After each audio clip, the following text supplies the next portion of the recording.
Listen, I know that there are a lot of men out here putting women up on game about a man. But baby, I'm a woman.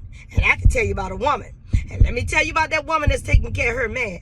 Oh, baby, she's taking care of that man because that man is taking care of her. Okay? She may or may not be a stay-at-home mom. Okay? But one thing for sure, she's taking care of the bills, the groceries, the laundry, cleaning the house, the kids. She's taking care of everything to make sure that man, when he comes home, he's not coming home to any problems. All right, he's coming home to a clean woman, clean house, clean kids. Baby, he is happy. That woman is taking care of that man because that man is taking care of her. Okay? I know that there are a lot of women out here that have to be independent. I'm one of them. Got to be independent. You got to do your own thing until you find such a man. But baby, that woman that's doing what she got to do to take care of that man, she knows exactly what she's doing. But I can guarantee you this one thing. That woman is taking care of that man because that man is taking care of her. Have an amazing day.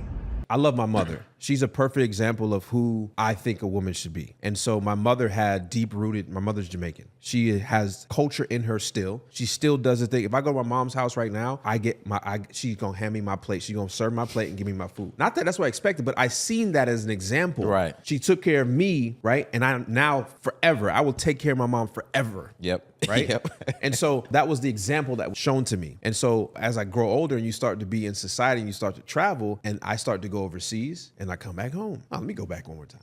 I just want to verify I just saw what I saw. And there's a big difference in culture or lack thereof and rules and values. And then I hate to generalize, but I said, most American women are this way. I'm not sure if I like that. But in what ways can a woman unintentionally or intentionally weaponize a man's role as a provider in a relationship? I would think one way that women do it, especially nowadays, because we're making money, is constantly throwing how much money and how much we do on a day-to-day basis in our man's face. So if you have a situation or a relationship where the woman has to pay more or do more out of frustration, sometimes when we'll be like, I do this, I do this, I do this. And we don't realize in that moment you're belittling your man and making him feel as if he's not doing enough because of what you bring to the table. And let's be honest, in today's economy, both have to bring something to the table in most cases, in most households, for us to be sustainable anyway. But I just think that's one way unintentionally, because I don't think it's always done in malice. We're not doing it on purpose to make you feel bad. It's out of our own frustration because we're tired. We have to do so much, especially if you're working, you're a mother, you're trying to take care of him. We can go off on a tangent about all of these things, but at the same time, we're belittling it, making them feel like he's not doing enough or providing enough for us. Okay. I think that when you expect a lifestyle that he cannot afford, then you're weaponizing him, him providing, because it's like, I was reading, I was listening to something and they were saying basically 0 to 3, you should be home with your child. Like the studies prove that that's really the issue right now. That's why the kids are not growing up the way they should. Somebody got to be there with them, and everybody acting like they can't. One person can't stay home, but it has been done. I did it, even on an average income, and it was the woman has to sacrifice and say, I'm going to dumb down my lifestyle so that my kid can be okay. There's women carrying the baby on them for a whole year because you got to be there and be attentive to your kids. And it's a big sacrifice. But if the woman doesn't want to make that sacrifice, then we don't even want to have kids anymore. So if you're not willing to sacrifice as a woman, stop having kids and stop trying to be in a relationship, because that's exactly what needs to happen. You got to give up and let him play his role. It don't have to be forever, but until the kid gets 3.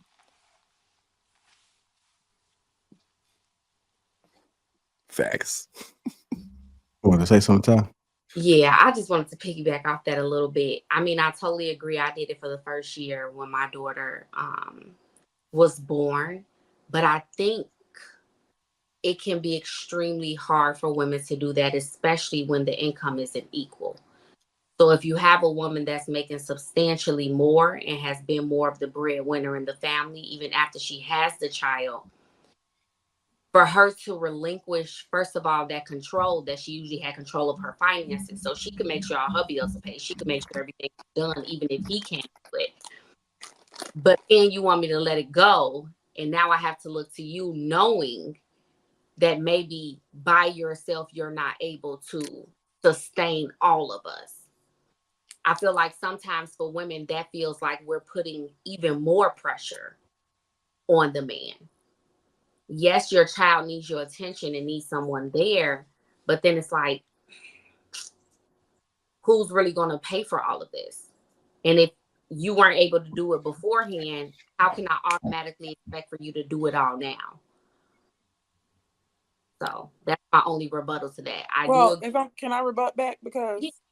it's definitely possible if you guys working as a team, whether it's one person tagging in and watching the kids in the morning or night, like you got to figure it out. Like, and you have to have a strict budget. Like you gotta write everything down, not spend extra money. Like you gotta keep it real tight. You gotta instead of going out to eat, you gotta make something. It's going to end up tasting better if you cook it at home. Like if there's so you got to know what it's like to sit and like let the money come in and not touch it, not spend it, not find a way to let it all go out. Like you got to have a bigger goal. So it's definitely possible, but also we can't say, well, you couldn't do it before by yourself.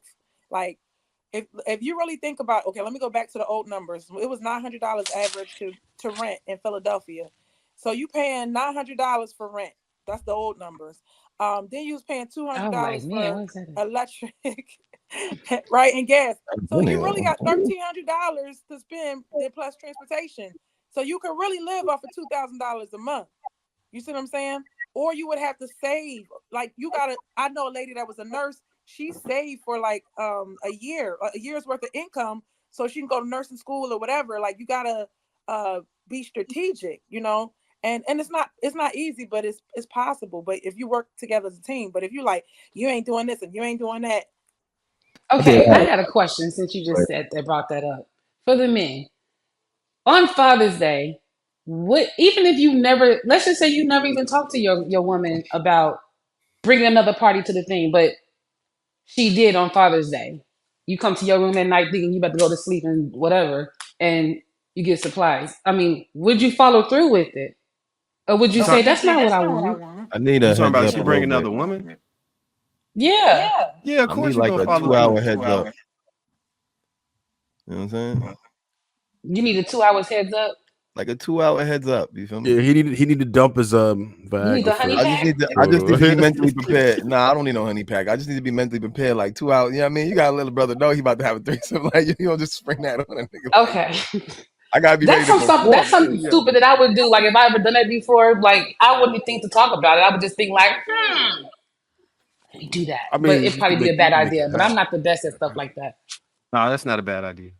The confusing part is what Ruth was talking about when she was like, what about the first date type thing that don't cost nothing? It's like, that's the confusing part. Oh, the first date stuff? Something you could do on a first date. Damn. Yeah, stuff that don't cost like not the stuff that your wife and stuff get you like once the relationship is established. But like she said, it's not typical for women to come in spending money on a man instantly because that's kind of a red flag, especially if he just like, yeah, let me get that. But like, y'all take us on the first date. Now it's time for us to take you out on a date. So what is something that women can do that's not too expensive?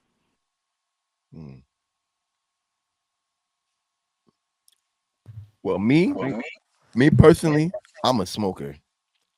So for a very, a eighth of some trees, you show up with that, I'm happy. You show up with an eighth, we roll up, we have a little conversation. I'm all smiles, honestly. That's not too expensive. You're not going all out of your way. If you're a smoker, you probably already got some anyway. So for me, that's a little something you could do, or pulling up with a bottle or something like, you pull up with a bottle of wine, a bottle of Don Julio, something I like to drink. Can't go wrong with that. No, I had some real decent dates I got taken out on, or stuff that I don't think it was that expensive. Like escape room, and had my cousins meet us at the escape room, and then we tried to get up out that room for an hour. That shit was fun. What else we do? Comedy shows. You said what? Laser tag. Yeah, I would do that, but we never. Oh, we went paintballing. Shit, recipe Shorty Low. She scheduled a paintballing event for my B-Day. With all the homies from off the block, they came and we paintballed and shit when everybody was still out here. And then let me think what else. Shit. Like so my 20s, you know the star birthday is? And y'all know what a star birthday. So it's like the date that you turn the age that your birthday is. So like my birthday on the 27th. Your golden birthday? Golden birthday, yeah. So then like did the whole 27 items, 27 of them type shit. So like yeah. I'm trying to think of some of the other shit. That's not first date stuff though.